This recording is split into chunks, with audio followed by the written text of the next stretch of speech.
എല്ലാവർക്കും നമസ്കാരം. Nifty and Bank Nifty weekly റിപ്പോർട്ടിലേക്ക് എല്ലാവർക്കും സ്വാഗതം. ഞാൻ പ്രതീഷ് സരസ്വതി. അപ്പോൾ നമ്മളുടെ മാർക്കറ്റിൻ്റെ കഴിഞ്ഞ ആഴ്ചയിലെ സ്വഭാവം എന്തായിരുന്നു, ഇനി അടുത്ത ആഴ്ച എങ്ങനെ വരാനാണ് സാധ്യത എന്ന രീതിയിൽ നമ്മൾ കാര്യങ്ങൾ സംസാരിക്കുന്ന ഒരു വീഡിയോ ആണിത്. എല്ലാ ആഴ്ചയിലും ശനിയാഴ്ച രാവിലെയാണ് നമ്മൾ ഈ വീഡിയോ അപ്ലോഡ് ചെയ്യുന്നത്. എല്ലാവരും മറക്കാതെ കാണാൻ ശ്രമിക്കുക. ഈ വീഡിയോ നിങ്ങൾക്കെല്ലാം ഒരുപാട് ഉപകാരപ്പെടുന്നു എന്നറിഞ്ഞാൽ ഒരുപാട് സന്തോഷം. ഒരുപാട് കമൻസുകൾ, ഒരുപാട് കോളുകൾ എനിക്ക് വരുന്നുണ്ട്. ഈ വീഡിയോ ഒരു വട്ടമെങ്കിലും കണ്ട ആളുകൾ എല്ലാ ആഴ്ചയിലും വാച്ച് ചെയ്യാൻ വേണ്ടി ശ്രമിക്കുന്നു എന്നത് സന്തോഷമുള്ള കാര്യം തന്നെയാണ്. എങ്കിലും കൂടുതൽ ആളുകളിലേക്ക് നമ്മുടെ ഈ വീഡിയോ നിങ്ങൾ ഷെയർ ചെയ്ത് എത്തിക്കുക. യൂട്യൂബിൻ്റെ അൽഗോരിതം എന്നത് വീഡിയോ അപ്ലോഡ് ചെയ്താലും നിങ്ങൾക്ക് കിട്ടുമെങ്കിലും മറ്റുള്ളവർക്ക് കിട്ടുന്നില്ല എന്ന ഒരു വിഷയം ഇതിലേക്ക് വരുന്നുണ്ട്. കാരണം നമ്മൾ കൂടുതൽ ആളുകൾ ഇതിലേക്ക് ലൈക്ക് ചെയ്യുകയും കമൻറ്റ് ചെയ്യുകയും ഷെയർ ചെയ്യുകയൊക്കെ ചെയ്യുമ്പോഴാണ് അവരുടെ യൂട്യൂബ് പ്ലാറ്റ്ഫോമിലേക്ക് ചെന്ന് വീഴുകയുള്ളൂ. അപ്പോഴേ അവർക്കത് കാണുവാൻ സാധിക്കത്തുള്ളൂ. പലപ്പോഴും ഞാനിടുന്ന വീഡിയോ ഒരു 2K വരെയാണ് ആളുകൾ കാണുന്നത്. കാരണം കൂടുതൽ ആളുകളിലേക്ക് അത് എത്തുന്നില്ല എന്നാണ് അത് കാണുവാൻ സാധിക്കുന്നത്. അപ്പോൾ തീർച്ചയായിട്ടും നിങ്ങളുടെ സഹായം വേണം. നിങ്ങളിത് ഷെയർ ചെയ്യാൻ ശ്രമിക്കുക ഈ വീഡിയോ. അപ്പോൾ നമ്മളുടെ മാർക്കറ്റിൻ്റെ കണ്ടീഷൻ എന്നത് നമ്മൾ വ്യക്തമായിട്ട് കഴിഞ്ഞ ആഴ്ച എന്താണോ പറഞ്ഞത് അത് തന്നെയാണ് ഇവിടെ കാണുവാൻ സാധിക്കുന്നത്. ഞാനിത് വെറുതെ പറഞ്ഞു പോവുകയല്ല. നിങ്ങൾക്ക് സംശയമുണ്ടെങ്കിൽ കഴിഞ്ഞ ആഴ്ച അല്ലെങ്കിൽ അതിന് മുന്നത്തെ ആഴ്ചയൊക്കെ ചെയ്ത വീഡിയോ നിങ്ങൾക്ക് എടുത്ത് നോക്കാം. നമ്മൾ സംസാരിക്കുന്നത് വെറുതെ സംസാരിച്ച് പോവല്ല, ഡേറ്റകൾ വെച്ചാണ് നമ്മൾ സംസാരിക്കുന്നത്, പ്രൈസ് ആക്ഷൻ വെച്ചാണ് സംസാരിക്കുന്നത്. അപ്പോൾ ഇത് തന്നെയാണ് മാർക്കറ്റും അതേ രീതിയിൽ തന്നെ ബിഹേവ് ചെയ്യുന്നതായിട്ട് കാണുവാൻ സാധിക്കുന്നു. അപ്പോൾ മാർക്കറ്റ് നമ്മൾ സംസാരിച്ചിരുന്ന പോലെ തന്നെ മാർക്കറ്റ് താഴേക്ക് വന്ന ശേഷം ആ ഒരു പ്രൈസ് ഓൺ ഏരിയയിൽ തന്നെ ഏറെക്കുറെ ബേറിഷ് രീതി വെച്ച് കൺസോൾഡേറ്റ് ചെയ്ത് പോകുന്ന ഒരു മാർക്കറ്റിനെയാണ് നമുക്ക് കഴിഞ്ഞ ആഴ്ചയും കാണുവാൻ സാധിച്ചത്. ഇത് മാത്രമല്ല പല പോസിറ്റീവായിട്ടുള്ള കാര്യങ്ങൾ നമ്മുടെ മാർക്കറ്റിൽ ഇപ്പോൾ കാണുവാൻ സാധിക്കുന്നുണ്ട്. എന്താണെന്ന് വെച്ച് കഴിഞ്ഞാൽ കഴിഞ്ഞ മാസം മുതൽ അല്ലെങ്കിൽ അത് തൊട്ട് മുന്നത്തെ മാസത്തിലൊക്കെ നമുക്ക് കാണുവാൻ സാധിച്ചത് അതിഭീകരമായിട്ടുള്ള ക്യാൻഡിലുകൾ, 5 മിനിറ്റ് ക്യാൻഡിൽ അല്ലെങ്കിൽ 1 മിനിറ്റ് ക്യാൻഡിലുകളൊക്കെ ഫോം ചെയ്യുന്നത് നമ്മൾ കാണുവാൻ സാധിച്ചു. അതായത് ഒറ്റ ക്യാൻഡിലൊക്കെ 100 പോയിന്റ് 200 പോയിന്റ് ഒക്കെ മൂവ് ചെയ്യുന്ന രീതിയിലേക്കൊക്കെ ഉള്ള ഒരു രീതിയായിരുന്നു. പക്ഷെ അതെല്ലാം നമ്മളുടെ സെബിയുടെ പുതിയ നിയമങ്ങൾ കാരണം തീർച്ചയായിട്ടും അതെല്ലാം മാറി നിൽക്കുന്നതായിട്ട് കാണുവാൻ സാധിക്കുന്നു. ഇനി അങ്ങനെ ഒരു വിഷയം ഉണ്ടാകില്ല എന്നാണ് എല്ലാവരും കരുതുന്നത്. കാരണം ഒരുപാട് ഇൻട്രാഡേ രീതിയിൽ പൈസ കൊണ്ട് കളയുന്ന ഒരുപാട് ആളുകൾക്ക് ട്രേഡ് ചെയ്യാൻ പറ്റാത്തൊരവസ്ഥ ഇപ്പോൾ മാർക്കറ്റിൽ സെബി കൊണ്ടുവന്നിട്ടുണ്ട് അല്ലേ. അപ്പോൾ ഇതെല്ലാം ഇത്ര വലിയ ക്യാൻഡിലുകൾ ഫോം ചെയ്ത് ഈ സാധാരണക്കാരുടെ പൈസ കൊണ്ടുപോകുന്ന ഒരു രീതിയായിരുന്നു അവിടെ നടന്നിരുന്നത്. അപ്പോൾ ഇതെല്ലാം മാറി എന്നാണ് നമുക്ക് ഏറെക്കുറെ കരുതാൻ സാധിക്കുന്നുണ്ട്. പക്ഷേ മാർക്കറ്റിൽ മറ്റൊരു ചേഞ്ചസ് വന്നിട്ടുണ്ട്. അതെന്താണെന്ന് നമുക്ക് വാച്ച് ചെയ്യുമ്പോൾ അറിയാൻ സാധിക്കുന്നുണ്ട്. അതായത് മാർക്കറ്റ് നേരത്തെ മൂവ് ചെയ്യുന്നത്, അതായത് നേരത്തെ എന്നാൽ ഒരു വർഷം മുന്നേ ഉള്ള കഥയാണ് ഞാൻ പറയുന്നത്, ഒരു 50 പോയിന്റ് 100 പോയിന്റ് 150 പോയിന്റ് വളരെ അപൂർവമായിട്ടായിരുന്നു ശരിക്കും 200-ഉം 300-ഉം ഒക്കെ മാർക്കറ്റ് മൂവ് ചെയ്തിരുന്നത്. പക്ഷേ ഇപ്പോൾ എന്നത് മാർക്കറ്റ് ഒരു 100 പോയിന്റ് ഒക്കെ എന്നതും ഒരു ഡെയിലി സംഭവിക്കുന്ന ഒരു സംഭവമായിട്ട് മാറിയിട്ടുണ്ട്. അതായത് 100 പോയിന്റ് 200 പോയിന്റ് 300 പോയിന്റ് എന്നത് ഒരു സംഭവമായിട്ട് ഇപ്പോൾ മാർക്കറ്റ് കാണുന്നില്ല. മാർക്കറ്റ് ഓൾറെഡി 100-ഉം 200-ഉം പോയിന്റ് ഒക്കെ മൂവ് ചെയ്യുന്നുണ്ട്. പക്ഷേ മൂവ് ചെയ്യുന്നുണ്ട് എങ്കിലും അത് നമുക്ക് വലിയ ദോഷമുള്ള രീതിയിലല്ല മൂവ് ചെയ്യുന്നത്. കാരണം പ്രൈസ് ആക്ഷൻ വെച്ച് തന്നെയാണ് അത് മൂവ് ചെയ്യുന്നത്. പ്രധാനപ്പെട്ട സപ്പോർട്ടുകൾ, റെസിസ്റ്റൻസുകൾ ഇത് റെസ്പെക്ട് ചെയ്യുന്നുണ്ട്. സപ്പോർട്ടുകൾ ബ്രേക്ക് ചെയ്താൽ അതിനനുസരിച്ച് മാർക്കറ്റ് അതേ റേഞ്ചിൽ തന്നെ നീങ്ങി അങ്ങനെ സാവധാനത്തിലാണ് 100 പോയിന്റ് 200 പോയിന്റ് 300 പോയിന്റ് എന്ന ലെവലിലേക്കൊക്കെ മാർക്കറ്റ് ഇപ്പോൾ വരുന്നത്. അല്ലാതെ ഒറ്റ ക്യാൻഡിലിന്റെ ഒരു വലിയൊരു ഫോമിംഗ് ഉണ്ടായ ശേഷം അതിശക്തമായിട്ട് ആളുകളുടെ പൈസ കൊണ്ടുപോകുന്ന ഒരു രീതിയല്ല ഇപ്പോൾ മാർക്കറ്റിൽ നിൽക്കുന്നതെന്ന് കാണുവാൻ സാധിക്കുന്നുണ്ട്. തീർച്ചയായിട്ടും അത് മുന്നോട്ടുള്ള നാളുകളിലൊക്കെ ട്രേഡ് ചെയ്യുന്നവർക്കൊക്കെ കുറച്ചുകൂടി ബെറ്റർ ആയിട്ടുള്ള മാർക്കറ്റായിട്ട് വരുമെന്ന് നമുക്ക് പ്രതീക്ഷിക്കാം. പല ആളുകളും പറയാറുണ്ട് ട്രേഡിംഗ് ഒക്കെ നല്ലതാണോ, ട്രേഡിംഗിൽ നിന്ന് വരുമാനം ഉണ്ടാക്കാൻ പറ്റുന്ന രീതിയാണോ എന്ന് ഒരുപാട് ആളുകൾ മെസ്സേജ് ചോദിക്കാറുണ്ട്. തീർച്ചയായിട്ടും നിങ്ങൾ പഠിച്ച് ചെയ്യുന്ന വ്യക്തികളാണെങ്കിൽ ട്രേഡിംഗിൽ നിന്ന് നല്ല രീതിയിൽ വരുമാനം ഉണ്ടാക്കാൻ സാധിക്കുമെന്നത് യാതൊരു സംശയവുമില്ല. പഠിച്ച് ചെയ്യുക. ഏതൊരു കാര്യം നമ്മൾ പഠിക്കാൻ വേണ്ടി സമയം ചെലവഴിക്കുക. നിങ്ങളത് ഏതൊരു രംഗത്തായിക്കോട്ടെ, നിങ്ങളൊരു ഡോക്ടർ ആയിക്കോട്ടെ, എഞ്ചിനീയർ ആയിക്കോട്ടെ, ഇവിടെ എല്ലാം നിങ്ങൾ എത്തിപ്പെടാൻ വേണ്ടി എന്തും വേണ്ടി നിങ്ങൾ കഷ്ടപ്പെട്ടു, എത്ര നാൾ ചെലവഴിച്ച് പഠിച്ചു അല്ലേ എന്ന് പറയുന്നത് പോലെ നിങ്ങൾക്ക് സ്റ്റോക്ക് മാർക്കറ്റിലേക്ക് വരുമ്പോൾ പക്ഷേ പലർക്കും പഠിക്കാനുള്ള താല്പര്യം ഇവിടെ കാണിക്കുന്നില്ല. നിങ്ങൾ പലപ്പോഴും പെട്ടെന്ന് പൈസ ഉണ്ടാക്കാൻ പറ്റുമെന്ന് ആരൊക്കെയോ പറഞ്ഞത് കാരണം വന്ന് ട്രേഡ് ചെയ്യാൻ ശ്രമിക്കുകയാണ് ചെയ്യുന്നത്. അങ്ങനെയല്ല ചെയ്യേണ്ടത്. ഇവിടെയും തീർച്ചയായിട്ടും നമുക്കൊരു 3-4 മാസത്തെങ്കിലും ഒരു പഠനം ആവശ്യമാണ്. അത്രയെങ്കിലും നമ്മൾ കാര്യങ്ങൾ മനസ്സിലാക്കിയ ശേഷം ഇവിടേക്ക് വന്ന് കാര്യങ്ങൾ ചെയ്യുവാൻ ശ്രമിക്കുക. അല്ലാതെ പൈസ കൊണ്ട് കളയരുത്. മാർക്കറ്റിൽ പൈസ കളയുന്നത് ഒരിക്കലും മാർക്കറ്റ് അല്ല അതിന് കാരണം, നമ്മൾ തന്നെയാണ് അതിന് കാരണം. തീർച്ചയായിട്ടും പഠിച്ച് കാര്യങ്ങൾ ചെയ്യാൻ ശ്രമിക്കുക. അതുപോലെ തന്നെ മറ്റ് ചില കാര്യങ്ങൾ എടുത്തു പറയുകയാണെങ്കിൽ ഹിൻഡൻബർഗിനെ സംബന്ധിച്ചുള്ള ഒരു ന്യൂസുമായിട്ട് ബന്ധപ്പെട്ട ഒരു മൂവ്മെന്റ് നമ്മുടെ മാർക്കറ്റ് കണ്ടിരുന്നു അല്ലേ. മൂവ്മെന്റ് എന്നാൽ ശരിക്കും അദാനി സ്റ്റോക്കുകൾക്കായിരുന്നു കൂടുതൽ പോസിറ്റീവായിട്ടുള്ള ഒരു നേട്ടം അവിടെ കാണുവാൻ സാധിച്ചത്. നമുക്കറിയാവുന്നതാണ്. നേരത്തെ അദാനിയൊക്കെ വളരെയധികം തകർച്ചയിലേക്ക് കൊണ്ടിട്ടത് റിപ്പോർട്ടുകളായിരുന്നു. അവർ ഷോർട്ട് സെല്ലേഴ്സ് കമ്പനിയാണ്. തീർച്ചയായിട്ടും അവർ അടച്ചു പൂട്ടുന്നു എന്ന ന്യൂസ് വന്നതോടുകൂടി അദാനി സ്റ്റോക്കുകളൊക്കെ നല്ല രീതിയിൽ മുകളിലേക്ക് കുതിച്ചു പായുന്നതായിട്ട് കാണുവാൻ സാധിക്കുന്നുണ്ടായിരുന്നു. അതുപോലെ തന്നെ കഴിഞ്ഞ ആഴ്ച സംഭവിച്ച മറ്റൊരു കാര്യം എന്താണെന്ന് പറഞ്ഞാൽ പ്രധാനപ്പെട്ട കമ്പനികളുടെ റിസൾട്ട് വരുന്നുണ്ടായിരുന്നു അല്ലേ. പ്രധാനപ്പെട്ട കമ്പനികളുടെ റിസൾട്ട് വരിക എന്നാൽ വളരെ ഇമ്പോർട്ടൻ്റ് ആണ്. കാരണം മാർക്കറ്റൊക്കെ ഹൈലി വോളറ്റൈലായിട്ട് നിലനിൽക്കാൻ ഇത് കാരണമാകും. കാരണം നല്ല റിസൾട്ട് ആണെങ്കിൽ മാർക്കറ്റ് അതിശക്തമായിട്ട് മുകളിലേക്ക് ഷോർട്ട് കവറിംഗ് നടത്തും. ഇനി മോശം റിസൾട്ട് ആണെങ്കിൽ നല്ല രീതിയിൽ ഒരു കറക്ഷനും മാർക്കറ്റ് കാണുവാൻ സാധിക്കും. ഇത് നമ്മുടെ നിഫ്റ്റിയെ ബാധിക്കും. കാരണം പ്രധാനപ്പെട്ട വെയിറ്റേജ് ഉള്ള കമ്പനികളുടെ റിസൾട്ടുകൾ നമ്മൾ പ്രത്യേകം വാച്ച് ചെയ്യണം. കഴിഞ്ഞ ആഴ്ച നമ്മൾ സംസാരിച്ചാണ് ഇതിനെക്കുറിച്ച്. അതായത് ഇൻഫോസിസിന്റെ TCSന്റെ റിസൾട്ട് വന്നു. നിലവിൽ ഇൻഫോസിസിന്റെ റിസൾട്ട് വളരെ മോശമായിരുന്നു. ഇൻഫോസിസിന്റെ റിസൾട്ട് മോശമായതിന്റെ ഫലമായിരുന്നു നോക്കൂ, ഇവിടെ നിങ്ങൾക്ക് കാണുവാൻ സാധിക്കും ഇൻഫോസിസ് നല്ലൊരു തകർച്ചയിലേക്ക് 6% ഒരു കറക്ഷൻ ആണ് ഇൻഫോസിസിൽ കഴിഞ്ഞ ദിവസം നടന്നായിട്ട് നമുക്ക് കാണുവാൻ സാധിക്കും. അപ്പോൾ ഇതൊക്കെ തന്നെയാണ് നമ്മുടെ നിഫ്റ്റിയെ ഏറെക്കുറെ ബാധിച്ചത്. പക്ഷേ റിലയൻസിന്റെ റിസൾട്ട് വന്നു, അത് നല്ല റിസൾട്ട് ആയത് കാരണം റിലയൻസ് അല്പം മുകളിലേക്ക് ഉയർന്നതായിട്ട് കാണുവാൻ സാധിച്ചു. അല്പമല്ല, റിലയൻസ് ഒരു 3% ഉയർന്നിട്ടുമുണ്ട്. അപ്പോൾ ഇങ്ങനെ ഉള്ള അവസരത്തിൽ നമ്മൾക്ക് നിഫ്റ്റിയെ ഏറെക്കുറെ താഴേക്ക് വീഴുന്നതിൽ നിന്ന് പിടിച്ചു നിർത്താൻ റിലയൻസിന് സാധിച്ചു എന്നും കാണുവാൻ സാധിക്കുന്നു. നിങ്ങൾക്ക് ഇവിടെ കാണുവാൻ സാധിക്കും HDFC ബാങ്ക് ആയിക്കോട്ടെ, ICICI, അതായത് ബാങ്കിങ് സെക്ടറുകളെല്ലാം അല്ലെങ്കിൽ ഇപ്പോൾ IT സെക്ടറും നല്ലൊരു കറക്ഷനിലേക്ക് വരുന്നതായിട്ട് നമുക്ക് കാണുവാൻ സാധിക്കുന്നുണ്ട്. ഇതിന്റെ ഫലമാണ് നമ്മുടെ മാർക്കറ്റ് കഴിഞ്ഞ ആഴ്ച നല്ല രീതിയിൽ താഴേക്ക് വന്നതെന്ന് കാണുവാൻ സാധിക്കും. ഈ IT സെക്ടറിന്റെ കാര്യങ്ങളൊക്കെ പറയുമ്പോൾ ഇപ്പോൾ നമ്മുടെ ഇന്ത്യൻ രൂപയുടെ ആ ഒരു ഡിപ്രീസിയേഷൻ നടക്കുന്നത് കാരണം തീർച്ചയായിട്ടും നമ്മുടെ മാർക്കറ്റിൽ നല്ലൊരു സെല്ലിംഗ് പ്രഷർ ഉണ്ട്. അതായത് FIS ഒക്കെ നല്ല രീതിയിൽ സെല്ല് ചെയ്തുകൊണ്ട് പോവുകയാണ് ചെയ്യുന്നത് അല്ലേ.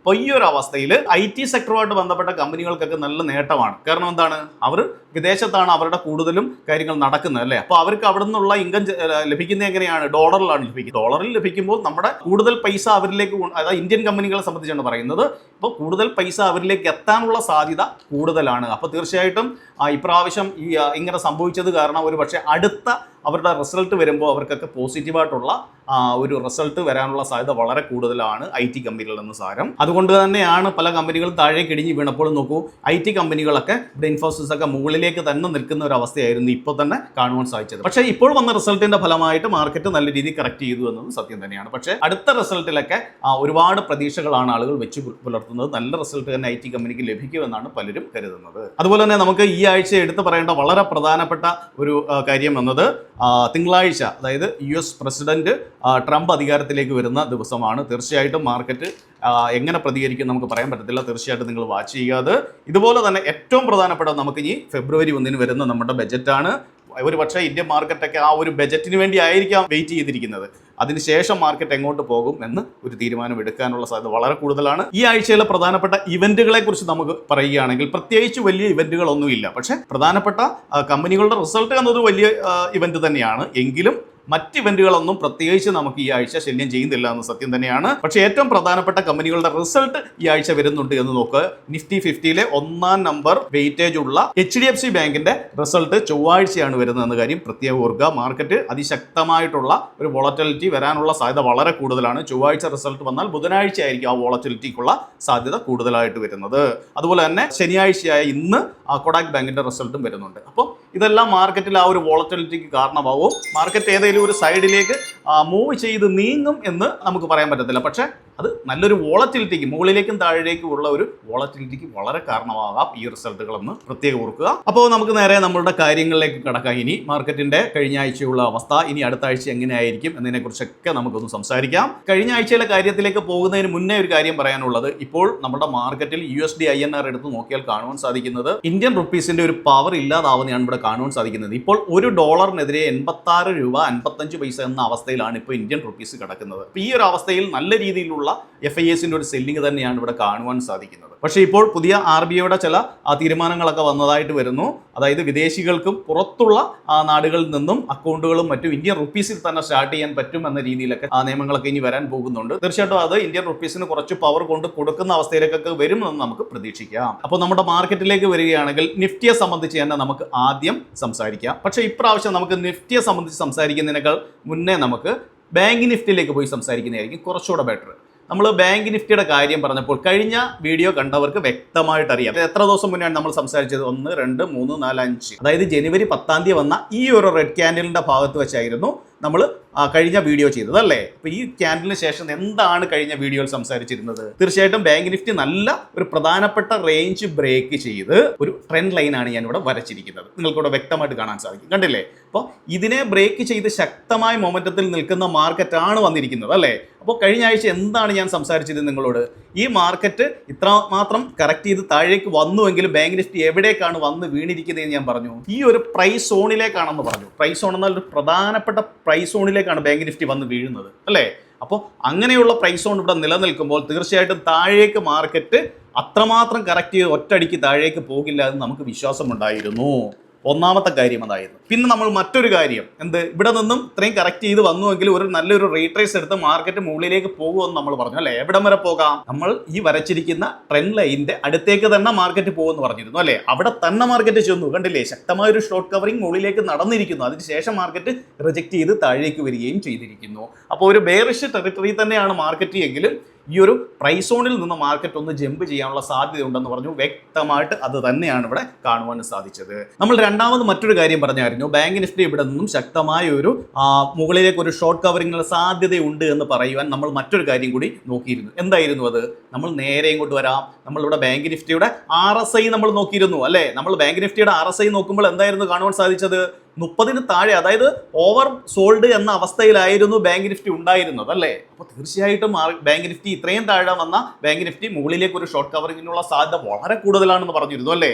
അത് തന്നെയാണ് ഇവിടെ നടന്നിരിക്കുന്നത്. നോക്കൂ, RSIയുടെ ഏരിയയിൽ നിന്ന് അതിശക്തമായി ബാങ്ക് നിഫ്റ്റി മുകളിലേക്ക് പോയ ശേഷം വീണ്ടും ആ ഒരു റീട്രേസ് എടുത്ത ശേഷം മാർക്കറ്റ് താഴേക്ക് തന്നെ വരുന്ന ഒരു അവസ്ഥയിലേക്കാണ് ഇപ്പോൾ മാർക്കറ്റ് നിൽക്കുന്നത്.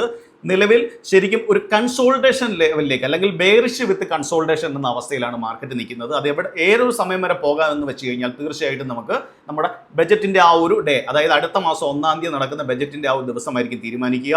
മാർക്കറ്റ് ഇനി എങ്ങോട്ട് പോകണമെന്നത് തീർച്ചയായിട്ടും ആ ദിവസമായിരിക്കും തീരുമാനിക്കുക. ഇതിനിടയ്ക്ക് എന്തെങ്കിലും വലിയ ന്യൂസ് സംബന്ധമായ വിഷയങ്ങളോ അല്ലെങ്കിൽ യുദ്ധസമാനമായിട്ടോ ഉള്ളതോ അല്ലെങ്കിൽ നമ്മളുടെ നേരത്തെ ഉള്ള വൈറസ് സംബന്ധമായിട്ടുള്ള വിഷയങ്ങൾ ഇതുപോലെയുള്ള കാര്യങ്ങൾ വന്നാൽ മാർക്കറ്റ് അങ്ങനെ ബിഹേവ് ചെയ്യാം. പക്ഷേ പ്രധാനപ്പെട്ട ഡേറ്റ എന്നത് നമ്മുടെ ബജറ്റ് തന്നെയാണ്. അതിനനുസരിച്ചായിരിക്കും ഇനി മാർക്കറ്റ് മുന്നോട്ട് പോവുക.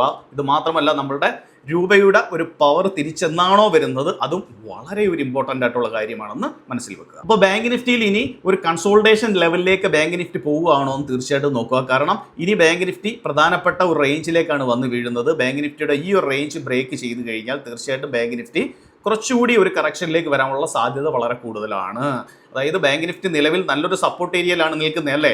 നല്ലൊരു സപ്പോർട്ട് റേഞ്ച് എന്നാൽ ഈ ഒരു പ്രൈസ് സോണിലാണ് നിൽക്കുന്നത്. അപ്പോൾ ഈ ഒരു പ്രൈസ് സോണിൽ ഒരുപാട് സപ്പോർട്ടുകളുണ്ട്. അതുകൊണ്ട് തന്നെയാണ് പറഞ്ഞത് ബാങ്ക് നിഫ്റ്റി ചിലപ്പോൾ ഒരു കൺസോൾട്ടേഷൻ ലെവലിലോട്ട് നീങ്ങാനുള്ള സാധ്യതയുണ്ട്. ഇത് ഒരു ബെയറിഷ് വിത്ത് കൺസോൾട്ടേഷൻ എന്ന ലെവലിലേക്ക് ബാങ്ക് നിഫ്റ്റി നീങ്ങാനുള്ള സാധ്യതയുണ്ട്. പക്ഷേ നമ്മൾ വളരെ പ്രധാനപ്പെട്ട മറ്റൊരു കാര്യമുണ്ട്.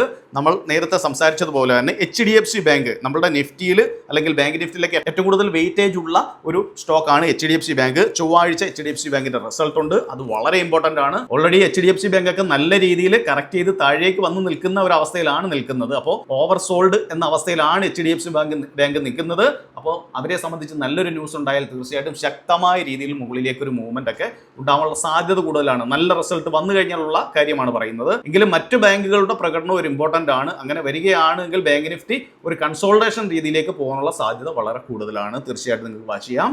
പ്രധാനപ്പെട്ട റേഞ്ചുകൾ എന്നത് നമ്മുടെ ഈ ഒരു പ്രൈസ് സോൺ എന്നത് വളരെ ഇമ്പോർട്ടൻ്റ് ആണ്. ഈ പ്രൈസ് സോണിനെ വെട്ടിച്ച് മാർക്കറ്റ് താഴേക്ക് വരികയാണെങ്കിൽ നമുക്ക് പിന്നെ ബെയറിഷ് രീതിയിലേക്ക് നമുക്ക് പൂർണ്ണമായിട്ടും കണക്കാക്കാം. ഇനി അതല്ല, മാർക്കറ്റ് ഇവിടെ നിന്ന് മുകളിലേക്ക് പോയി നമ്മൾ നേരത്തെ സംസാരിച്ചിരുന്ന തന്നെയാണ് 50,375 എന്ന അല്ലെങ്കിൽ ഈ 200 മൂവിംഗ് ആവറേജിന്റെ ഒക്കെ മുകളിലേക്ക് ശക്തമായ മൊമെന്റത്തിലേക്ക് മാർക്കറ്റ് പോയി ക്ലോസ് ചെയ്യുകയാണെങ്കിൽ നമുക്ക് നമ്മുടെ ബാങ്ക് നിഫ്റ്റി ഒരു ബുള്ളിഷിലേക്ക് തിരികെ പോകുന്നു എന്ന് പറയാൻ സാധിക്കും. അതല്ല, ഈ ഒരു പ്രൈസ് സോണിനകത്ത് തന്നെ കൺസോൾട്ടേറ്റ് ചെയ്ത് നിൽക്കാനുള്ള ഒരു രീതിയാണോ ബാങ്ക് നിഫ്റ്റി എന്ന് തീർച്ചയായിട്ടും നോക്കാം. നമുക്ക് നേരെ ഇനി നിഫ്റ്റിയുടെ കേസിലേക്ക് വന്നു കഴിഞ്ഞാൽ എന്താണെന്ന് നോക്കാം. നമ്മൾ നേരത്തെ സംസാരിക്കുമ്പോൾ ഈ ഒരു ക്യാൻഡിലായിരുന്നു നിഫ്റ്റിയെ സംബന്ധിച്ച് ഫോം ചെയ്തത്, ഈ കാണുന്ന റെഡ് ക്യാൻഡിൽ അല്ലേ. ആ ദിവസം നമ്മൾ സംസാരിച്ച മറ്റൊരു കാര്യമുണ്ടായിരുന്നു. എന്തായിരുന്നു? ബാങ്ക് നിഫ്റ്റിയെ സംബന്ധിച്ച് ഒരു അല്പം മുകളിലേക്ക് കയറുവാനുള്ള സാധ്യത കഴിഞ്ഞ ആഴ്ച ഉണ്ടായിരുന്നുവെങ്കിൽ നിഫ്റ്റിയെ സംബന്ധിച്ച് അതില്ല എന്ന് പറഞ്ഞിരുന്നു അല്ലേ. നിഫ്റ്റി ഒരു പ്രധാനപ്പെട്ട റേഞ്ച് ഒക്കെ ബ്രേക്ക് ചെയ്ത് ഒരു ബെയറിഷ് ടെറിട്ടറിയിലേക്ക് വന്ന് കിടക്കുകയാണെന്ന് സംസാരിച്ചിരുന്നു. അത് തന്നെയാണ് മാർക്കറ്റിൽ നടന്നിരിക്കുന്നത്. മാർക്കറ്റ് നല്ല രീതിയിൽ താഴേക്ക് വന്നു.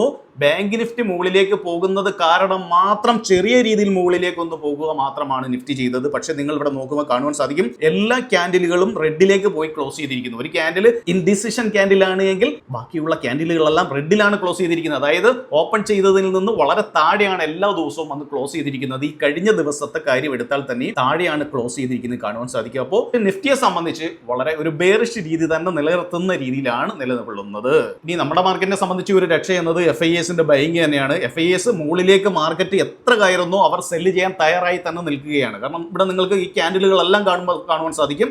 എത്രമാത്രം മുകളിലേക്ക് മാർക്കറ്റ് കയറുവാൻ ശ്രമിക്കുന്നോ ആ സമയത്തെല്ലാം താഴേക്ക് സെല്ല് ചെയ്തിരുന്ന ഒരു രീതിയാണ് ഇപ്പോൾ മാർക്കറ്റിൽ കാണുവാൻ സാധിക്കുന്നത്. അതായത് മാർക്കറ്റ് മുകളിലേക്ക് പോകുമ്പോൾ അവർ സെല്ല് ചെയ്യുമെന്നതിൽ യാതൊരു സംശയവുമില്ല. എല്ലാ ദിവസത്തെ ക്യാൻഡിലുകളും ഇത് തന്നെയാണ് കഥ നമുക്ക് പറഞ്ഞു തരുന്നത്. അതുപോലെ തന്നെ US-ന്റെ ഇൻഫ്ലേഷനുമായിട്ട് ബന്ധപ്പെട്ട പോസിറ്റീവായിട്ടുള്ള ചില ന്യൂസുകളും കാര്യങ്ങളും വന്നിരുന്നു. അപ്പോൾ അതിന്റെ ഫലമായിട്ട് US മാർക്കറ്റ് നല്ല രീതിയിൽ ഉയർന്നായിരുന്നു അല്ലേ.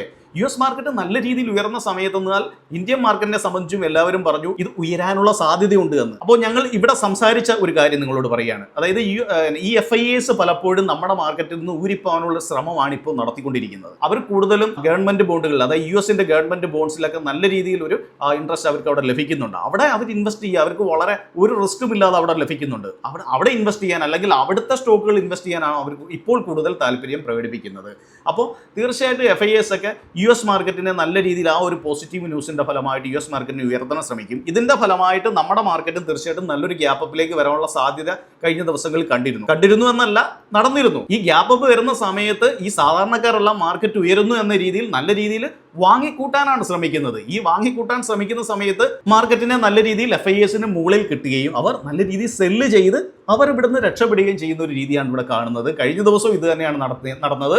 നല്ലൊരു ഗ്യാപ്പ് അപ്പിലേക്ക് മാർക്കറ്റ് പോകുന്നു, പക്ഷേ അവിടെ നിന്നും ശക്തമായ രീതിയിൽ FIAs പൈസ ഉണ്ടാക്കിക്കൊണ്ട് പോകുന്നതാണ് കാണുവാൻ സാധിക്കുന്നു. അപ്പോൾ FIAs എപ്പോഴാണോ നമ്മുടെ മാർക്കറ്റിൽ ശക്തമായിട്ട് തിരികെ വരുന്നത് അപ്പോൾ മാത്രമേ നമ്മുടെ നിഫ്റ്റിയെ സംബന്ധിച്ചായാലും ബാങ്ക് നിഫ്റ്റിയെ സംബന്ധിച്ചായാലും ഒരു നല്ല ബുള്ളിഷിലേക്ക് വരാൻ സാധ്യതയുള്ളൂ എന്ന് സാരം. ശരിയാണ്, DIs ബൈ ചെയ്യുന്നുണ്ട്, ഇവിടുത്തെ മ്യൂച്വൽ ഫണ്ടുകളെല്ലാം ബൈ ചെയ്യുന്നുണ്ട്. പക്ഷേ എങ്ങനെ വന്നാലും ഞാൻ നേരത്തെ സംസാരിച്ചിട്ടുള്ളതാണ്, സാധാരണക്കാർ പ്ലസ് നമ്മളുടെ FIAs കൂടെ ചേർന്ന് കഴിഞ്ഞാൽ ഒരു വലിയ ടീമായിട്ട് മാറുകയാണ്. എപ്പോഴും സാധാരണക്കാർ FIAs-ന്റെ കൂടെയാണ് നിൽക്കുന്നത്. അവരെന്താണ് ചെയ്യുന്നത് അനുസരിച്ചാണ് അവരും മാർക്കറ്റിൽ ഇൻവെസ്റ്റ് ചെയ്യുകയും സെല്ല് ചെയ്യുകയൊക്കെ ചെയ്യുന്നത്. അപ്പോൾ തീർച്ചയായിട്ടും FIAs എന്നാണോ ബൈക്കിലേക്ക് വരുന്നത്, തീർച്ചയായിട്ടും നമ്മുടെ മാർക്കറ്റ് അപ്പോൾ ഉയരും എന്ന് സാരം. ഇനി നിഫ്റ്റിയെ സംബന്ധിച്ച് നമുക്ക് നോക്കാവുന്ന പ്രധാനപ്പെട്ട റെസിസ്റ്റൻസ് നമുക്ക് നോക്കാം. ഈ ആഴ്ചയിലെ 23,700 എന്ന ഈ ഒരു റേഞ്ച് വളരെ പ്രധാനപ്പെട്ട റേഞ്ചാണ്. നിഫ്റ്റിയുടെ ഏറ്റവും പ്രധാനപ്പെട്ട റെസിസ്റ്റൻസ് എന്നത് വീക്കിലി വെച്ച് നോക്കിക്കഴിഞ്ഞാൽ 23,700 എന്ന റേഞ്ചാണ് നമുക്ക് കാണുവാൻ സാധിക്കും. ഇനി താഴേക്ക് മാർക്കറ്റ് വന്നു കഴിഞ്ഞാൽ 22,800 എന്ന ഈ ഒരു റേഞ്ച് വളരെ പ്രധാനപ്പെട്ട റേഞ്ചായിട്ട് വർക്ക് ചെയ്യും എന്ന് നമുക്ക് മനസ്സിലാക്കാൻ സാധിക്കുന്നു. അതായത് നിഫ്റ്റിയെ സംബന്ധിച്ച് മാർക്കറ്റ് ഇനി താഴേക്ക് വന്നു കഴിഞ്ഞാൽ 22,800 എന്ന റേഞ്ചും മുകളിലേക്ക് പോയി കഴിഞ്ഞാൽ 23,700 എന്ന റേഞ്ചും ഒരു പ്രധാനപ്പെട്ട റേഞ്ചായിട്ട് നിലകൊള്ളുന്നു. അതിനർത്ഥം തീർച്ചയായിട്ടും നിഫ്റ്റിയിൽ ഒരു ഹൈലി വോളറ്റൈൽ രീതിയിലുള്ള ഒരു കൺസോളിഡേഷനിലോട്ട് നിഫ്റ്റി നിൽക്കാമെന്ന് തന്നെയാണ് മനസ്സിലാക്കാൻ സാധിക്കുന്നത്. ഈ ഒരു പ്രൈസ് ആക്ഷൻ വെച്ചാൽ മാർക്കറ്റ് നല്ല രീതിയിൽ താഴേക്ക് വന്നാലും നമുക്ക് പ്രധാനപ്പെട്ട സപ്പോർട്ട് ഉണ്ട്. കാരണം നിഫ്റ്റി കുറേ നാളായിട്ട് നല്ല രീതിയിൽ ഇടിഞ്ഞ് താഴേക്ക് വരികയാണ് ഉണ്ടായിട്ടുള്ളത് അല്ലേ. അപ്പോൾ തീർച്ചയായിട്ടും മാർക്കറ്റ് പലപ്പോഴും മുകളിലേക്ക് പോകാനുള്ള ഒരു ടെൻഡൻസി കാണിക്കും. അപ്പോൾ അത് ഒരു കൺസോളിഡേഷൻ വിത്ത് ആ ഒരു വോളറ്റിലിറ്റി എന്ന രീതിയിലേക്ക് മാർക്കറ്റ് പോകാനുള്ള സാധ്യത വളരെ കൂടുതലാണ്. അപ്പോൾ നിങ്ങൾ തീർച്ചയായിട്ടും ഈ ആഴ്ച ട്രേഡ് ചെയ്യുമ്പോൾ ഒരു വൈഡ് റേഞ്ച് ഇട്ട് ട്രേഡ് ചെയ്യുന്നതായിരിക്കും കുറച്ചുകൂടെ നല്ലത്. 22,800 എന്ന റേഞ്ചും മുകളിലേക്ക് പോകുമ്പോൾ 23,700 എന്ന ആ ഒരു വൈഡ് റേഞ്ചിൽ ട്രേഡ് ചെയ്യുന്നതായിരിക്കും കുറച്ചുകൂടെ നല്ലത്. പ്രത്യേകിച്ച് എടുത്ത് പറയുകയാണെങ്കിൽ ഇവിടെ വിക്സ് ഒക്കെ നല്ല രീതിയിൽ ഹൈ ആയിട്ട് തന്നെയാണ് നിൽക്കുന്നത്. ഇതിനർത്ഥം മാർക്കറ്റ് കൂടുതൽ ട്രാവൽ ചെയ്യാനുള്ള സാധ്യത ഉണ്ട് എന്ന് തന്നെയാണ് വിക്സും ഇവിടെ സൂചന നൽകുന്നത്. അപ്പോൾ നിങ്ങളൊരു വൈഡ് റേഞ്ച് ഇട്ട് ട്രേഡ് ചെയ്യുന്നതായിരിക്കും ഈ ആഴ്ച ഏറ്റവും നല്ലത്. കാരണം പ്രധാനപ്പെട്ട കമ്പനികളുടെ റിസൾട്ട് ഉണ്ട്. മാർക്കറ്റ് ഏതെങ്കിലും ഒരു സൈഡിലോട്ട് ശക്തമായിട്ട് മൂവ് ചെയ്യാനുള്ള സാധ്യത നമ്മൾ നേരത്തെ സംസാരിച്ചതുപോലെ ബജറ്റ് വരുന്നുണ്ട്. ബജറ്റിന് ശേഷമായിരിക്കാനേ സാധ്യതയുള്ളൂ മാർക്കറ്റ് ഒരു ബെയറിഷ് ആയാലും ബുള്ളിഷ് ആയാലും അതിശക്തമായിട്ടുള്ള മൂവ്മെന്റുകൾ നടക്കാനുള്ള സാധ്യത. പക്ഷേ ഈ ഒരു റേഞ്ചിനകത്ത് ആ മാർക്കറ്റ് നിന്നു പോകാനായിരിക്കും. അതുവരെ മാർക്കറ്റ് ശ്രമിക്കാനുള്ള സാധ്യത വളരെ കൂടുതലാണ്. 22,800 എന്നതും മുകളിലേക്ക് പോയി കഴിഞ്ഞാൽ 23,700 എന്ന റേഞ്ചും വളരെ പ്രധാനപ്പെട്ട റേഞ്ചായിട്ട് വരുന്നു. നമ്മൾ നിഫ്റ്റിയുടെ വീക്കിലി ചാർട്ടിലേക്ക് പോയി കഴിഞ്ഞാൽ നമുക്ക് എന്താണ് കാണാൻ സാധിക്കുന്നത്? നോക്കൂ, വ്യക്തമാണ് ഇവിടെ കാര്യങ്ങൾ. അതായത് കഴിഞ്ഞ ആഴ്ച നല്ലൊരു ബെയറിഷിലേക്കാണ് മാർക്കറ്റ് വന്നു നിന്നേ അല്ലേ. അതിനുശേഷം നിഫ്റ്റി സ്വാഭാവികമായിട്ടും താഴേക്ക് വന്ന ആ ഒരു ബെയറിഷ് കണ്ടിന്യൂ ചെയ്ത് നിൽക്കുകയാണ് ചെയ്യുന്നത്. പക്ഷേ വീക്കിലി ക്യാൻഡിലേക്ക് വന്നു കഴിയുമ്പോൾ എന്താണ് ഇവിടെ ഒരു ഇൻഡിസിഷൻ ക്യാൻഡിലാണ് ഇവിടെ ക്രിയേറ്റ് ചെയ്തിരിക്കുന്നത്. അതായത് ഒരു കൺസോൾട്ടേഷൻ രീതിയിലേക്ക് മാർക്കറ്റ് നിൽക്കുന്നതാണ് പിന്നെ കാണുവാൻ സാധിക്കുന്നത്. അപ്പോൾ ഈ ഇൻഡിസിഷൻ എന്നത് തീർച്ചയായിട്ടും അതിലൊരു തീരുമാനം വരണമെങ്കിൽ നമ്മുടെ ബജറ്റ് ഒരു ഇമ്പോർട്ടന്റ് ഘടകമാണെന്നതിൽ യാതൊരു സംശയമില്ല. ഇനി നമുക്ക് ബാങ്ക് നിഫ്റ്റിയുടെ കേസിലേക്ക് വന്നാലോ? ബാങ്ക് നിഫ്റ്റിയുടെ കേസിലേക്ക് വന്നാൽ നമ്മൾ നേരത്തെ പറഞ്ഞതുപോലെ തന്നെ ബാങ്ക് നിഫ്റ്റിയിൽ ആ ഒരു ബെയറിഷ് രീതിയുണ്ട്. പക്ഷേ ബാങ്ക് നിഫ്റ്റി വന്ന് വീണിരിക്കുന്ന എവിടെയാണ്? ആ ഒരു പ്രൈസ് സോണിലേക്കാണെന്ന് കാണുവാൻ സാധിക്കും. അപ്പോൾ ബാങ്ക് നിഫ്റ്റി ഇവിടെ ഒരു ബെയറിഷ് വിത്ത് കൺസോൾട്ടേഷൻ എന്ന അവസ്ഥയിൽ ബാങ്ക് നിഫ്റ്റി ഇവിടെ നിൽക്കാനുള്ള സാധ്യത വളരെ കൂടുതലാണ്. പ്രധാനപ്പെട്ട ഇവന്റുകളായിട്ടുള്ള നെക്സ്റ്റ് മന്ത് വരാൻ പോകുന്ന ആ ഒരു ബജറ്റ് ഒരു വലിയൊരു ഇവന്റ് തന്നെയായിരിക്കും നമ്മുടെ മാർക്കറ്റിനെ സംബന്ധിച്ച്. ഇപ്പോൾ ഇന്ത്യ വിക്സ് 15.74 എന്ന അവസ്ഥയാണ്. കഴിഞ്ഞ ദിവസം അതായത് വെള്ളിയാഴ്ച 6% മുകളിലുള്ള ഒരു സ്പൈക്കാണ് ഇവിടെ രേഖപ്പെടുത്തിയത്. ശരിക്കും അതിനുശേഷം ഓപ്ഷൻ ചെയ്ത അല്ലെങ്കിൽ ഓപ്ഷൻ സെല്ല് ചെയ്ത ആളുകൾക്ക് ഒരുപാട് നേട്ടം ഉണ്ടാക്കുന്ന രീതിയിലുള്ള ഒരു മാർക്കറ്റ് ആയിരുന്നു വെള്ളിയാഴ്ച. അതിശക്തമായിട്ടുള്ള ഒരു വിക്സിന്റെ ക്രാഷ് ഇവിടെ കാണുവാൻ സാധിച്ചു. അപ്പോൾ ആ വിക്സിന്റെ ക്രാഷിന്റെ ഫലമായിട്ട് നല്ല രീതിയിലുള്ള പ്രീമിയം ബെൽറ്റിംഗ് ഒക്കെ ഓപ്ഷൻ സെല്ല് ചെയ്ത ആളുകൾക്ക് ലഭിക്കുകയുണ്ടായി ഈ കഴിഞ്ഞ വെള്ളിയാഴ്ച. തീർച്ചയായിട്ടും അത് ആളുകൾക്കെല്ലാം പ്രോഫിറ്റിലേക്ക് കൊണ്ടുവരാൻ സാധിച്ചു. നേരെ മറിച്ചത് ഓപ്ഷൻ ബയേഴ്സിന് ഒരുപാട് ദോഷവും ചെയ്ത് കാണാനുള്ള സാധ്യത വളരെ കൂടുതലാണ്. ഇവിടെ വിക്സിന്റെ ഒരു അതിശക്തമായിട്ടുള്ള അവസാന നിമിഷമുള്ള ഒരു ക്രാഷ് എന്നത് നമ്മുടെ മാർക്കറ്റിൽ നിഫ്റ്റിയെ സംബന്ധിച്ച് അല്പം ഒരു ആശ്വാസമാണ്. കാരണം മാർക്കറ്റ് അല്പം ഒന്ന് കൺസോൾഡേറ്റ് ചെയ്യാനുള്ള സാധ്യത ഉണ്ട് എന്ന് കുറച്ചുകൂടി ഒരു ബലപ്പെടുന്ന ഒരു ഡേറ്റയാണ് നമുക്ക് ഇവിടുന്ന് കിട്ടുകയും ചെയ്യുന്നത്. നേരെ നമുക്ക് USD INRലേക്ക് പോകാം. USD INRലേക്ക് പോയി കഴിഞ്ഞാൽ മൊത്തം കുഴപ്പം തന്നെയാണല്ലേ. നോക്കൂ, US ഡോളറിനെതിരെ ഇന്ത്യൻ റുപ്പീസ് ഒട്ടും പവർഫുൾ അല്ലാതെ നിൽക്കുന്നതാണ് നമുക്കിവിടെ കാണുവാൻ സാധിക്കുന്നത്. US ഡോളർ ശക്തി പ്രാപിക്കുന്നതായിട്ട് കാണുവാൻ സാധിക്കുന്നു. അപ്പോൾ FISന്റെ ആ ഒരു സെല്ലിങ്ങിൽ യാതൊരു അത്ഭുതവും ഇല്ല എന്ന് കാണുവാൻ സാധിക്കുന്നു. എന്നാണോ ഇതൊക്കെ കറക്റ്റ് ചെയ്ത് നമ്മുടെ മാർക്കറ്റിന് ഒരു പവർ ഉണ്ടാകുന്നത്, തീർച്ചയായിട്ടും നമുക്ക് ആ സമയം മാത്രമേ നമ്മുടെ മാർക്കറ്റ് ഒരു നല്ല ബുള്ളിഷിലേക്ക് നീങ്ങാൻ സാധ്യതയുള്ളൂ എന്ന് മനസ്സിലാക്കാം. പിന്നെ US-ന്റെ 10-year ഗവൺമെന്റ് ബോണ്ടുമായിട്ട് ബന്ധപ്പെട്ട് നല്ല രീതിയിൽ ഒരു ഉയർച്ചയായിരുന്നു നേരത്തെ ഉണ്ടായിരുന്നെങ്കിൽ കഴിഞ്ഞ കുറച്ച് ദിവസങ്ങളായിട്ട് ഒരു ചെറിയ കറക്ഷൻ അവിടെയും കാണുവാൻ സാധിക്കുന്നു. അതും അത്ര നമ്മെ സഹായിക്കുന്ന രീതിയിലുള്ള ഒരു ഡാറ്റയല്ല നമുക്ക് ഇവിടുന്ന് കിട്ടുന്നത്. ഒരു പ്രധാനപ്പെട്ട സപ്പോർട്ട് റേഞ്ചിൽ നിന്ന് വീണ്ടും മുകളിലേക്ക് പോകാൻ നിൽക്കുന്ന ഒരു US ബോണ്ട് ഈൽഡാണ് നമുക്കിവിടെ കാണുവാൻ സാധിക്കുന്നത്. നമുക്കതും വാച്ച് ചെയ്യാവുന്നതാണ്. ഗോൾഡിന്റെ കേസിലേക്ക് വന്നു കഴിഞ്ഞാൽ നമ്മൾ നേരത്തെ സംസാരിച്ചതാണ്. ഗോൾഡ് ഒരു പ്രധാനപ്പെട്ട റേഞ്ച് ആയിട്ടുള്ള ഈ ഒരു ട്രെൻഡ് ലൈൻ ഒക്കെ ബ്രേക്ക് ചെയ്തപ്പോഴേ നമ്മൾ നല്ല ശക്തമായ ഒരു മൊമെന്റത്തിനുള്ള സാധ്യതയുണ്ടോ എന്നല്ലേ. അത് തന്നെയാണ് നടക്കുന്നത്. ആദ്യം ഈ ഒരു റേഞ്ച് ആയിരുന്നു നമ്മൾ വരച്ചിരുന്നത്. അവിടെ ബ്രേക്ക് ചെയ്ത ശേഷം നോക്കൂ എത്രമാത്രം ട്രാവൽ നടത്തി. ഗോൾഡിലൊക്കെ ഇൻവെസ്റ്റ് ചെയ്തവർക്ക് നല്ല രീതിയിൽ പ്രോഫിറ്റ് എടുക്കാൻ സാധിക്കുന്ന ഒരു അവസ്ഥയിലേക്ക് ഗോൾഡ് പോവുകയും ചെയ്തിട്ടുണ്ട്. അപ്പോൾ ഇത് നമ്മുടെ ഇക്വിറ്റി മാർക്കറ്റിനെ സംബന്ധിച്ച് അത്ര ശുഭകരമല്ലാത്ത ഒരു അവസ്ഥയാണ് നിലവിൽ കാണിക്കുകയും ചെയ്യുന്നത്. നേരെ നമുക്ക് ഇനി OA ബിൽഡപ്പിലേക്ക് വരാം. OA ബിൽഡപ്പിലേക്ക് വരുമ്പോഴും കാണുവാൻ സാധിക്കുന്നത് നമ്മൾ സംസാരിച്ച പോലെ തന്നെ മാർക്കറ്റ് ഒരു കൺസോൾട്ടേഷൻ രീതിയിലേക്ക് പോകാനുള്ള സാധ്യത തന്നെയാണ് നിലവിൽ OA ബിൽഡപ്പ് വെച്ച് കാണുവാൻ സാധിക്കുന്നത്. നോക്കൂ, കോൾ സെല്ലേഴ്സും പുട്ട് സെല്ലേഴ്സും ഒരേ റേഞ്ചിൽ തന്നെ നിൽക്കുന്നു. PCR ആണെങ്കിൽ 0.8, അറ്റ് ദ മണി ആണെങ്കിൽ 0.95 ആണ്. ഒരു വോളറ്റിലിറ്റി നിറഞ്ഞ കൺസോൾട്ടേഷനിലോട്ട് തന്നെ മാർക്കറ്റ് നിൽക്കാനുള്ള സാധ്യത തന്നെയാണ് ഇവിടെ PCR-ഉം കാണിക്കുന്നത്. നമുക്കിനി FISന്റെ ഓപ്ഷനിലുള്ള ഒരു സ്വഭാവത്തെക്കുറിച്ച് നോക്കാം. നമ്മൾ നേരെ ക്യാഷ് മാർക്കറ്റിലേക്ക് വരാം. ക്യാഷ് മാർക്കറ്റിൽ പ്രത്യേകിച്ച് എടുത്ത് പറയാനൊന്നുമില്ല. അവർ തുടർച്ചയായിട്ട് 2-3 മാസമായിട്ട് നല്ല സെല്ലിങ്ങിൽ തന്നെയാണ് FIS എന്ന് കാണുവാൻ സാധിക്കും. ഓരോ ആഴ്ച കഴിയുന്തോറും അവർ അവരുടെ സെല്ലിങ്ങിന്റെ പവർ കൂട്ടി കൊണ്ടുവരുന്നതാണ് കാണുവാൻ സാധിക്കുന്നത്. അവസാന ദിവസമായിട്ടുള്ള വെള്ളിയാഴ്ച പോലും 3000 സംതിങ്ങിന് അവർ സെല്ല് ചെയ്തു. FISന്റെ ചരിത്രത്തിലില്ലാത്ത ഒരു സെല്ലിംഗ് രീതിയാണ് അവരിപ്പോൾ തുടർന്ന് പോയിക്കൊണ്ടിരിക്കുന്നതെന്ന് കാണുവാൻ സാധിക്കുന്നു. അപ്പോൾ അത് നമുക്ക് ഇനി നോക്കിയിട്ട് കാര്യമില്ല. എന്നാണോ അവർ തിരികെ വരുന്നത് എന്ന് മാത്രം കാത്തിരിക്കുക മാത്രമാണ് നമുക്ക് ചെയ്യാൻ സാധിക്കുന്നത്. ഡേറ്റകൾ നമ്മൾ നേരത്തെ സംസാരിച്ച ഡേറ്റകളൊക്കെ പോസിറ്റീവിലേക്ക് വരുന്ന സമയത്ത് തീർച്ചയായിട്ടും അവർ ബൈയിങ്ങിലേക്ക് വരുമെന്നതിൽ യാതൊരു സംശയമില്ല. ഇനി നമുക്ക് നേരെ ഇങ്ങോട്ട് വരാം. സമ്മറി നോക്കിക്കഴിഞ്ഞാൽ അതായത് FIS ഇൻഡെക്സ് ഓപ്ഷനിൽ എന്താണ് ചെയ്ത് വെച്ചിരിക്കുന്നത് നമുക്കൊന്ന് നോക്കാം. കാൾ ഓപ്ഷൻ അവർ ബൈ ചെയ്തേക്കുന്നത് 1.47 ലാഖിനാണ്. അതായത് ഒരു ചെറിയ ബുള്ളിഷ് എന്ന രീതി അവിടെ ചെയ്തിട്ടുണ്ട് എങ്കിൽ തന്നെയും പുട്ട് ഓപ്ഷൻ അവർ ബൈ ചെയ്തിരിക്കുകയാണ്. എന്താണ് ഇവിടെ 4.38 ലാഖിന് അവിടെ പുട്ട് ഓപ്ഷൻ അവിടെ ബൈ ചെയ്തിരിക്കുന്നു. ഒരു നല്ല ബെയറിഷ് എന്ന രീതി അവർ അവിടെയും സെറ്റ് ചെയ്തിരിക്കുന്നു. അപ്പോൾ ഇൻഡെക്സ് ഓപ്ഷനിൽ അവർ ഇവിടെ ഒരു ബെയറിഷ് രീതി തന്നെയാണ് സെറ്റ് ചെയ്ത് തുടർന്നുകൊണ്ട് പോകുന്നതാണ് കാണുവാൻ സാധിക്കുന്നത്. പ്രോസിന്റെ കേസിലേക്ക് വന്നു കഴിഞ്ഞാൽ കോൾ ഓപ്ഷൻ അവർ സെല്ല് ചെയ്തേക്കുക. കോൾ ഓപ്ഷൻ സെല്ല് ചെയ്യാന്ന് വെച്ചാൽ എന്താണ്, അത് ബെയറിഷ് ആണല്ലേ. അതായത് 3.91 ലക്ഷത്തിന് അവർ കോൾ ഓപ്ഷൻ സെല്ല് ചെയ്തായിട്ട് കാണാൻ സാധിക്കുന്നു. ഇവിടെ ചേഞ്ചസ് ആണെങ്കിൽ പ്രത്യേകിച്ച് അധികം ഒന്നും ഇല്ല എന്നും കാണുവാൻ സാധിക്കുന്നു. എങ്ങനെ വന്നാലും അത് നല്ലൊരു ബെയറിഷിലോട്ട് പോകുന്നു. പുട്ട് ഓപ്ഷൻ ബൈ ചെയ്യുന്നതും ചെറുതെങ്കിലും അവർ അതും ബെയറിഷ് എന്ന രീതിയിലാണ് സെറ്റ് ചെയ്തേക്കുന്നത്. അപ്പോൾ ഇവിടെ പ്രോസിന്റെ FISന്റെ ഡേറ്റകളും കഥ പറയുന്നത് മാർക്കറ്റ് ഒരു ബെയറിഷ് വിത്ത് കൺസോൾട്ടേഷൻ എന്ന അവസ്ഥയിൽ നിൽക്കും എന്ന് തന്നെയാണ് ഈ ഡേറ്റകളും പറയുന്നത്. ഇങ്ങോട്ട് വന്നു കഴിഞ്ഞാൽ ക്ലയന്റിന്റെ കേസ് എടുത്തു കഴിഞ്ഞാൽ അവർ സ്ട്രോങ് ബുള്ളിഷിലേക്ക് പോവുകയും ചെയ്യുന്നുണ്ട്. അപ്പോൾ മാർക്കറ്റ് ഒരു ബെയറിഷ് വിത്ത് കൺസോൾട്ടേഷൻ എന്ന അവസ്ഥയിലേക്ക് നിൽക്കാനുള്ള സാധ്യത വളരെ കൂടുതലാണ്. ഇത് തന്നെയാണ് കഴിഞ്ഞ ദിവസം നടന്ന ആ ഒരു ഉച്ചയ്ക്ക് ശേഷം നടന്നിരിക്കുന്ന ഇന്ത്യ വിക്സിന്റെ ക്രാഷും ഏറെക്കുറെ സൂചിപ്പിക്കുന്നതും. ഏറെക്കുറെ ഡേറ്റകൾ വെച്ച് നോക്കുമ്പോൾ ഇത് തന്നെ സംഭവിക്കാനുള്ള സാധ്യതയാണ് കൂടുതൽ. ഒരു ബെയറിഷ് വിത്ത് കൺസോൾട്ടേഷൻ മോഡിലേക്ക് നമ്മുടെ മാർക്കറ്റ് നിൽക്കാനുള്ള സാധ്യത വളരെ കൂടുതലാണ്. ഓപ്ഷൻ സെല്ലേഴ്സിനൊക്കെ അല്പം ഗുണകരമായിട്ടുള്ള മാർക്കറ്റാണ് കടന്നു പോകുന്നത് എന്നതാണ് സത്യം. ഓപ്ഷൻ ബയേഴ്സിനൊക്കെ കഴിഞ്ഞ ദിവസം ഞാൻ പറഞ്ഞതുപോലെ തന്നെ പെട്ടെന്നുള്ള ഒരു വിക്സിന്റെ ക്രാഷൊക്കെ നല്ലൊരു ലോസ് അവർക്ക് കൊണ്ടുകൊടുക്കാനുള്ള സാധ്യതയും കൂടുതലായിരുന്നു. ഇതുകൊണ്ടാണ് പറഞ്ഞത് മാർക്കറ്റിൽ ഓപ്ഷന്റെ കേസിലേക്ക് വരുമ്പോൾ നിങ്ങൾ തീർച്ചയായിട്ടും പഠിച്ചു മാത്രം ചെയ്യാൻ ശ്രമിക്കുക. അതുപോലെ തന്നെ ഫ്യൂച്ചർ ആൻഡ് ഓപ്ഷനെ കുറിച്ച് അറിയാത്ത ആളുകളുണ്ടെങ്കിൽ, ഇത് പഠിക്കാൻ താല്പര്യമുള്ള ആരെങ്കിലും ഉണ്ടെങ്കിൽ ഇത് പ്രായഭേദമന്യേ തീർച്ചയായിട്ടും നിങ്ങൾക്ക് ഞങ്ങളുടെ ഈ സ്ക്രീനിൽ കാണുന്ന മൊബൈൽ നമ്പറിൽ കോൺടാക്ട് ചെയ്യാവുന്നതാണ്. തീർച്ചയായിട്ടും നിങ്ങൾക്ക് കൂടുതൽ ഡീറ്റെയിൽ അവിടെ നിന്ന് ലഭിക്കുന്നതായിരിക്കും. കേരളത്തിലെ ഏറ്റവും ചെറിയ ഫീസിലാണ് ഞങ്ങൾ ഈ ഒരു കോഴ്സ് കണ്ടക്ട് ചെയ്തിട്ടുള്ളത്. അപ്പോൾ എല്ലാവർക്കും നല്ലൊരു ആഴ്ചയായിരിക്കട്ടെ വരുന്നത് എന്ന് ആശംസിക്കുന്നു. നന്ദി, നമസ്കാരം.